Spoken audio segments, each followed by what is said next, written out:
Hello everyone, welcome to Canboth Academy. I am Madhulika. Today is 14th December and I have one of the most important article from the Hindu, which is regarding your Article 370 judgment that the Supreme Court has given. And here the author or the writer of the editorial is criticizing the Supreme Court. And before I jump into the article discussion, here I would like to give a brief introduction to the topic. So here we will be seeing what are the follies in that has been pointed out in the Supreme Court judgment regarding the abrogation of Article 370. Abrogation, you know, the removal of 370. What is Article 370? Special status to Jammu and Kashmir कि Jammu and Kashmir का अपना constitution होगा, अपना constituent assembly होगा, अपना parliament होगा, अपना law होगा, अपना सरकार होगा और वो हम गवर्नमेंट ऑफ इंडिया के द्वारा रूल नहीं होंगे. ये है आर्टिकल 370 में. तो इसी के बारे में ऑथर ने क्रिटिसाइज़ किया है सुप्रीम कोर्ट के डिसीजन को कि कहाँ कहाँ गलती हुआ है. ये सुप्रीम कोर्ट कैसे एक्स्ट्रा पावर दे रही है सेंटर के हाथ में एज़ कम्पेयर टू स्टेट के हाथ में. मतलब एक तरह से हमारे फेडरेशन में, इंडिया के फेडरेशन में क्वेश्चन मार्क लगा है. Federation, what is federation? In India we say India as a federal state, मतलब यहाँ पे सेंटर को भी पावर दिया गया, स्टेट भी पावर दिया गया. दोनों इंडिपेंडेंट बॉडी इंडिपेंडेंट तरीके से काम करेगी और दोनों का डिसीजन कंसिडर किया जाएगा. That is the real meaning of federation. So let us jump into the article. But I would like to say you, it will be very important if you sum up and be thorough with the articles. Whatever article the Supreme Court has mentioned during its judgment, Article 370 is there, Article 21 is there, Article 370 Clause A is there. Otherwise, Article 21 is also important in this regard. Article 3A is also important. Article 371 is important. 371 के अंदर आपका 8 से लेकर J तक articles आता है, clauses है, सब क्लॉजेज आता है. तो it is also very important for pre examination point of view. And for mains I would say देखिए जजमेंट तो आता नहीं है कभी, सुप्रीम कोर्ट के जजमेंट को आधार बना के क्वेश्चन पूछा जा सकता है. फॉर एग्जांपल पूछा जा सकता है कि जो प्रोसीजर था वो फेयर था कि नहीं था, वो कॉन्स्टिट्यूशनल था कि नहीं, कि प्रेसिडेंट सिग्नेचर दे दिया, हालांकि कश्मीर की कॉन्स्टिट्यूंट असेंबली तो वहाँ डिसॉल्व हो चुकी थी, तो प्रेसिडेंट या सेंटर ने किसी का भी परमिशन लेना ज़रूरी नहीं समझा. तो ये कॉन्स्टिट्यूशनल है कि नहीं, अवेयर ये प्रोसीजर सही था कि नहीं, बाय लॉ था कि नहीं, ऐसा क्वेश्चन आ सकता है. या फिर changes, very important question, changes जो जम्मू एंड कश्मीर में देखा गया है after 2019, it is also very important. तो देखिए कुछ कुछ चेंजेस हम आपको बता दे रहे कैसा कैसा चेंजेस हुआ है. फॉर एग्जांपल बहुत सारे प्रोजेक्ट स्टार्ट हुआ है जम्मू एंड कश्मीर में, जहाँ क्या हुआ जिसकी वजह से एम्प्लॉयमेंट जनरेशन हुआ है, जॉब्स जनरेट हुआ है, रेवेन्यू जनरेशन हुआ है और इकोनॉमिक ग्रोथ भी हुआ है. ये है पहला चेंज. दूसरा चेंज आपके देखा गया था 2019 तक जम्मू एंड कश्मीर 1 लाख करोड़ ये GST देते थे, पर आफ्टर 2019 उनका कंट्रीब्यूशन 2.27 लाख करोड़ बढ़ गया है. इतना कंट्रीब्यूशन यानी 1.5 गुना उनका कंट्रीब्यूशन GST में बढ़ गया. तो ये क्यों हुआ? क्योंकि वहाँ जॉब्स क्रिएट हो रहे हैं, रेवेन्यू बढ़ रहा है, इकोनॉमिक ग्रोथ हो रहा है, इसलिए लोग ज़्यादा GST भी दे पा रहे हैं और ओवरऑल कंट्री पे भी दे सकते हैं, कंट्रीब्यूशन दे रहे हैं. उसके अलावा वन अधिकार जो दिया गया है, क्योंकि पूरा जम्मू एंड कश्मीर घाटी ही है जहाँ वन से ही घिरा है, तो वन अधिकार वेरी इंपॉर्टेंट पड़ जाता है इन लोगों के लिए. क्यों? क्योंकि इससे क्या होता है, वहाँ के जो आदिवासी लोग हैं उनको स्पेशल राइट मिलता है. आदिवासी लोग रहते हैं फॉरेस्ट में, तो उनको स्पेशल राइट का ज़रूरत होता है. ये एक चेंज हुआ. फिर उसके अलावा क्या चेंजेस देखा जाता है, देखिए वहाँ पे 9 सीट्स रिजर्व, आपका इलेक्शन होने वाला अगले साल, 9 सीट्स रिजर्व किया गया है जम्मू एंड कश्मीर के लोगों का. इसमें से एक आपका नॉमिनेटेड सीट होगा, 2 कश्मीरी पंडितों के लिए सीट होगा और 7 सीट ST SCs के लिए होगा. तो ये पहला टाइम हो रहा है in the history of Jammu and Kashmir कि सीट्स रिजर्व किया जा रहा है पिछड़े वर्ग के लोगों के लिए. So these changes are very important. It can come in your examination, to be thorough and prepare this topic very well. And now coming to the article, I would like to read and make you understand. More than 4 years after the abrogation of Article 370, the Supreme Court of the action of the Indian government, while much of the discourse around the judgment has focused on the question of statehood, it is important to remember that the special status of Jammu and Kashmir was really at the heart of the matter. To arrive at this conclusion, the court employs a historical, textual, and structural interpretation of Constitution of India, and the three approaches are deeply informed by Constitution monism. Here are three sites where the court employs a monist reading of the Constitution and why these set a dangerous precedent for federation in India. तो इस line में, इस para में basically क्या कहा जा रहा है कि 4 साल बाद अचानक से जो सुप्रीम कोर्ट का डिसीजन आता है रिगार्डिंग एब्रोगेशन मतलब बताएं रिमूवल ऑफ आर्टिकल 370, वो क्या दर्शाता है, उनका डिसीजन क्या दर्शाता है। पहले तो एक क्वेश्चन मार्क लग गया स्टेटहुड में, मतलब स्टेट का जो राइट्स है उसको लेकर एक क्वेश्चन मार्क लगा। क्यों?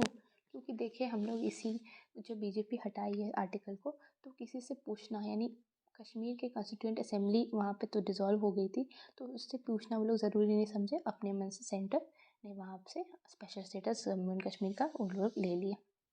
तो इसमें क्या बताता है कि स्टेट का बहुत कम पावर है, सेंटर का बहुत ज़्यादा पावर है, और एट लास्ट सेंटर का ही चलता है, स्टेट का कुछ नहीं चलता है। पहला ही क्वेश्चन बन जाता है। इसके अलावा हम लोग देख सकते हैं कि सुप्रीम कोर्ट एक नया इंटरप्रिटेशन भी निकाली है कॉन्स्टिट्यूशन का, चाहे वो हिस्टोरिकल कंटेक्स्ट में हो या स्ट्रक्चर कंटेक्स्ट में हो या उसका मीनिंग डीप डाउन डक करना हो, तो वहाँ पे Supreme Court has given a new direction to the constitution as well.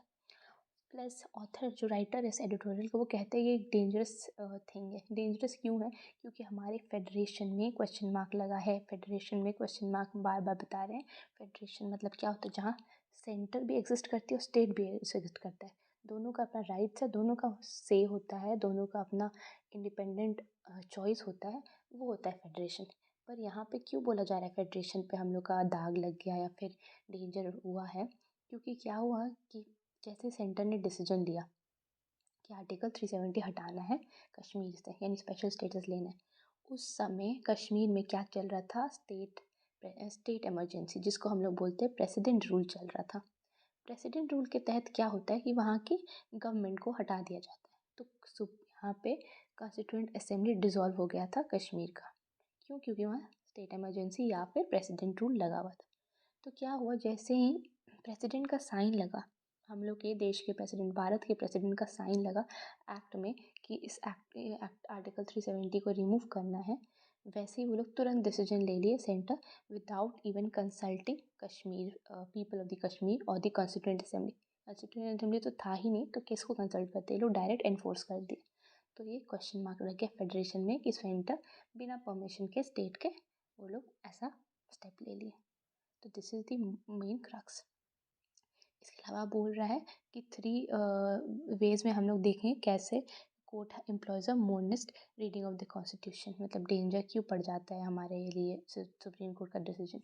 तो फर्स्ट हम लोग एस्पेक्ट देखते हैं federalism and constitutional sovereignty. Sovereignty मतलब जानते हैं, एक एक सॉवरेनिटी मतलब एक right to be govern by a countries government और स्टेट गवर्नमेंट, तो वो होता है, वो राइट आपको सॉवरेनिटी बोलते हैं उसको।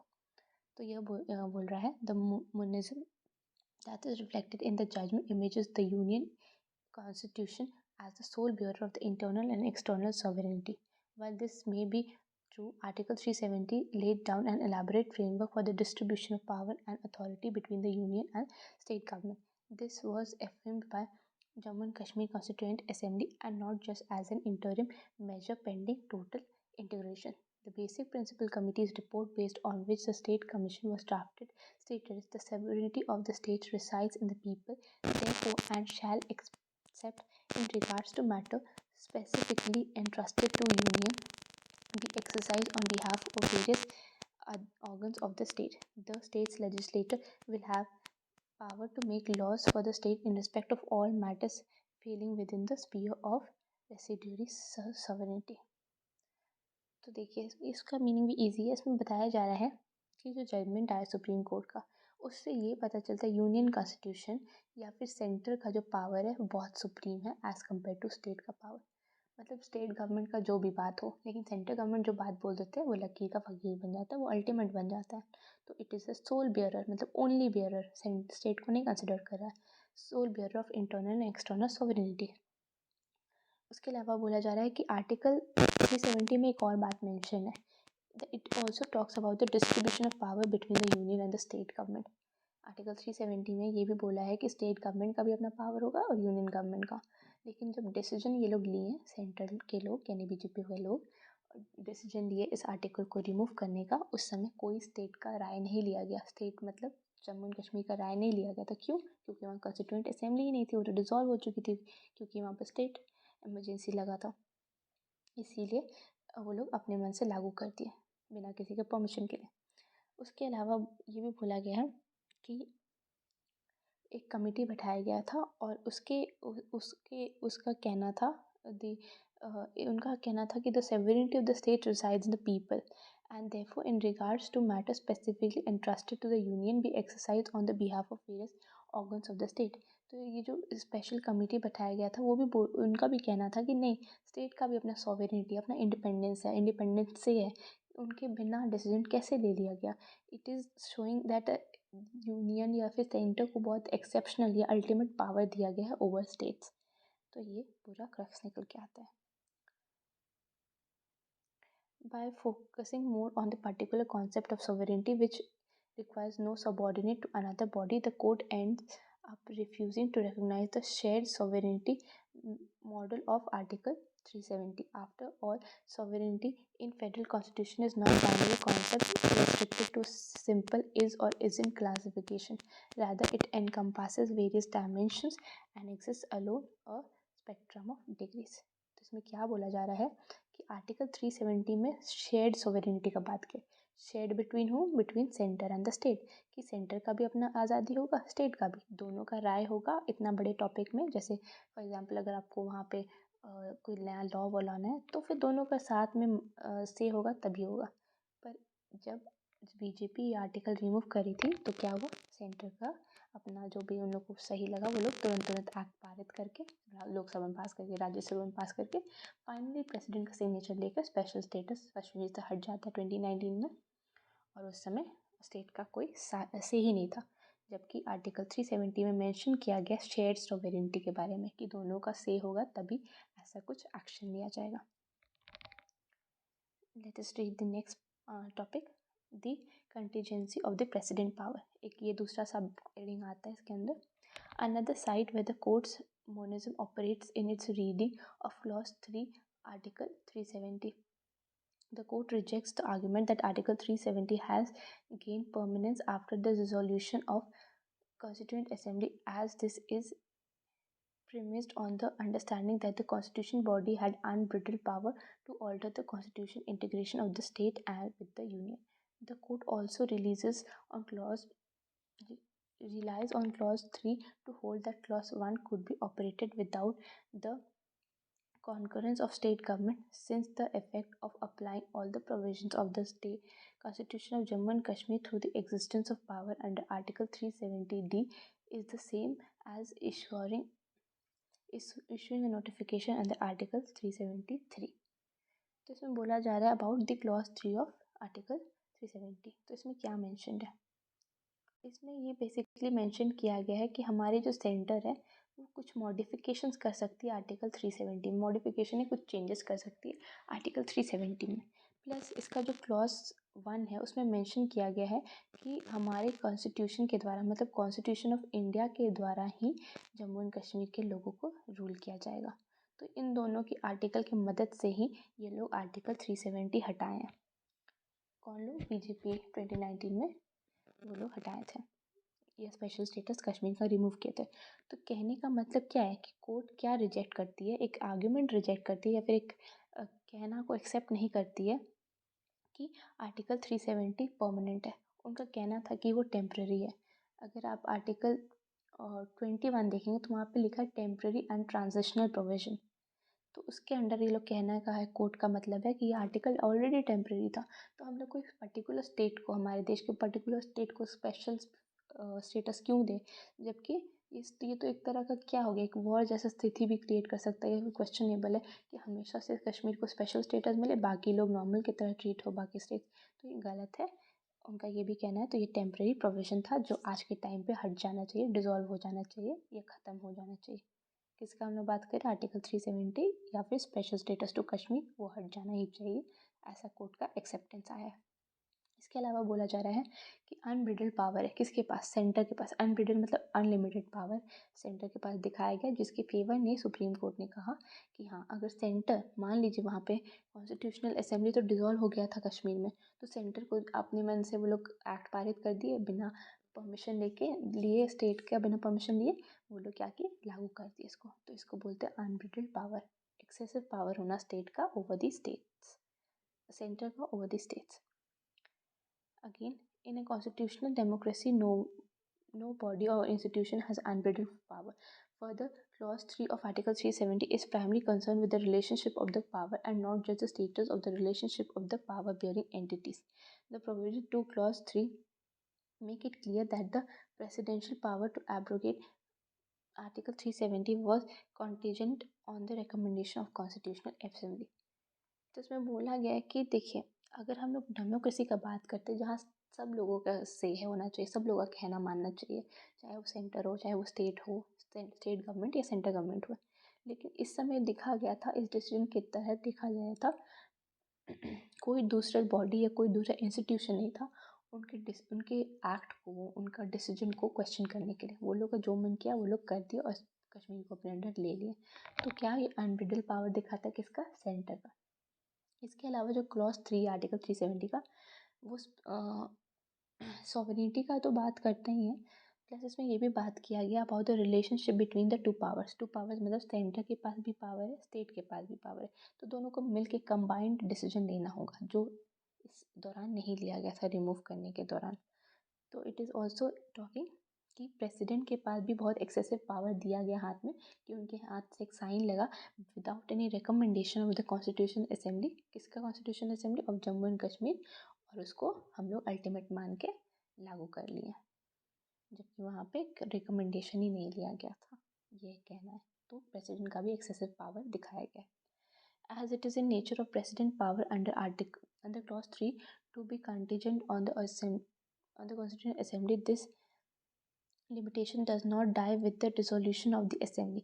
The relations of power here does not mean that the president becomes subordinate to the constituent assembly, but that power as a federal arrangement has been distributed across multiple acts under Article 370. The interpretation of Clause 1 that the court offers is based on say logistic reasoning, but one that collapses the question of the nature of power into the question of the effects of power, holding that the president has untrammeled power to abrogate Article 370 and order a total application of Indian Constitution to the states to the effect that the states constitution become inoperative is an unbridled power that defies the logic of federation and constitutional democracy. तो इसमें क्या बोला जा रहा है, इसमें बताया जा रहा है कैसे हमारे प्रेसिडेंट को बहुत ज़्यादा पावर दे दिया गया कि उन्होंने साइन किया, ठीक है, बहुत ज़्यादा पावर दिया गया, उन्होंने साइन किया कि रिमूव हो जाएगा आर्टिकल 370, और वो एक्चुअली जैसे ही साइन किए वो लग गया, वो चीज़ एक्सेप्ट कर लिया गया।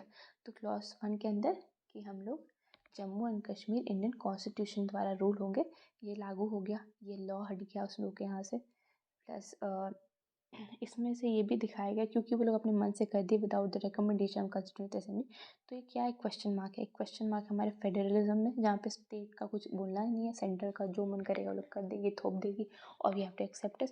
प्लस डेमोक्रेसी पे भी एक क्वेश्चन मार्क लग गया, क्यों, क्योंकि पीपल का मर्जी है कि नहीं हम लोग नहीं देखे, लेकिन सेंटर को जो करना था वो लोग एज पर द प्रॉमिस कर दिए। Last we have states view on its future. The judgements monism imagines popular sovereignty as a monolith where since the views of an individual state for the purpose of reorganization are not binding on parliament therefore is well placed to speak for the states. Justice Sanjay holds that the view are to be taken from the entire nation where parliament as the issue leading to be reorganization affects the nation as a whole. इसमें क्या बोला जा रहा है, इसमें ये बोला जा रहा है जो हम लोग सॉवरेनिटी का बात करते हैं, जो कि हमारे सेंटर के पास भी है और स्टेट्स के पास भी होना चाहिए, इस केस में देखा गया कि कैसे मोनोलिथ है, मतलब सिर्फ एक जगह सीमित सॉवेरेनिटी या इंडिपेंडेंस से जो बोला जाता है वो किसको मिला हुआ है, बस सेंटर को मिला गया है। क्योंकि सुप्रीम कोर्ट भी उसका फेवर कर रही है कि सेंटर ने सही किया, कोई गलत नहीं किया। क्यों? क्योंकि वहाँ पे कोई कॉन्स्टिट्यूशनल असेंबली ही नहीं था कश्मीर में, तो सेंटर को जो पास करना था करके वहाँ पे लागू कर दिए आर्टिकल्स का मदद यूज़ करके, अपना दिमाग लगा के बहुत सारा षड्यंत्र रच के, जो भी बोला जा सकता है। इसके अलावा बोला गया है कि जस्टिस मतलब ये डिसीजन लेते वक्त 5 जजेस की बेंच बैठी थी। उसमें से जस्टिस संजय ने कहा था कि ये जो भी डिसीजन लिया है वो पूरे नेशन के तहत व्यू से बहुत इम्पोर्टेंट है, बहुत ज़रूरी था। जो पार्लियामेंट ने लिया बहुत सही डिसीजन है, और it would also be leading to the reorganisation of the nation as a whole. हमारे देश का हेड है कश्मीर। हेड मतलब बोलते सर है कश्मीर, अगर उस वही उड़ जाएगा तो कितना इनकम्प्लीट लगेगा हमारा मैप।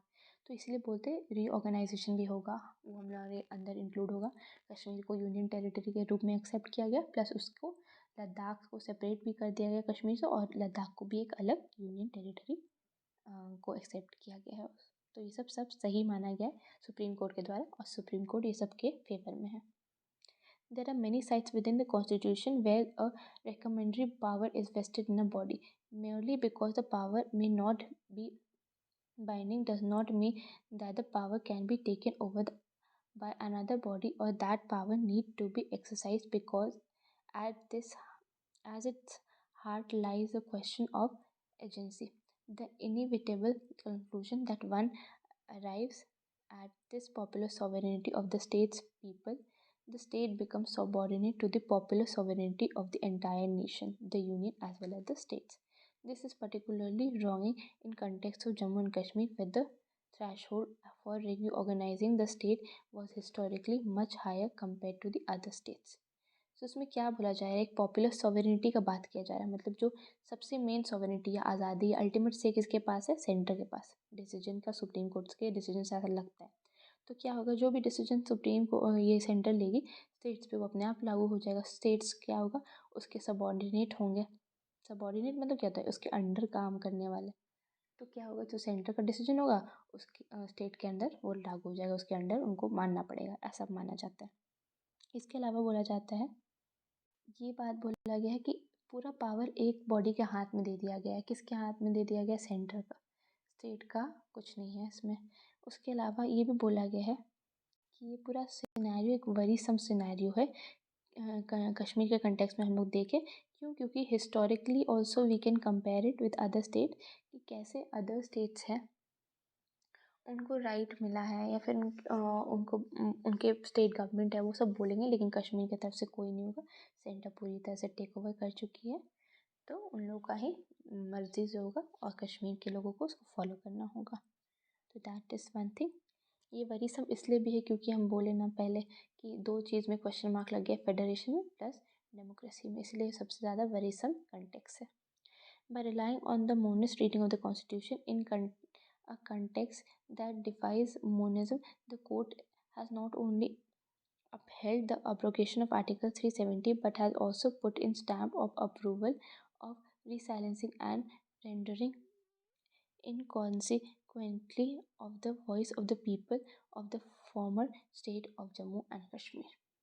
तो इसमें क्या कहा गया, इसमें कहा गया है कि ठीक है, एक तो एक मोनिज़म या फिर क्या बोलते हैं हम लोग, एक पर्टिकुलर हैंड में यानी सेंटर के हैंड में सारा पावर देते हुए दिखाते हैं कि हम लोग फेडरल है, हालांकि सेंटर के हाथ में सारा पावर है।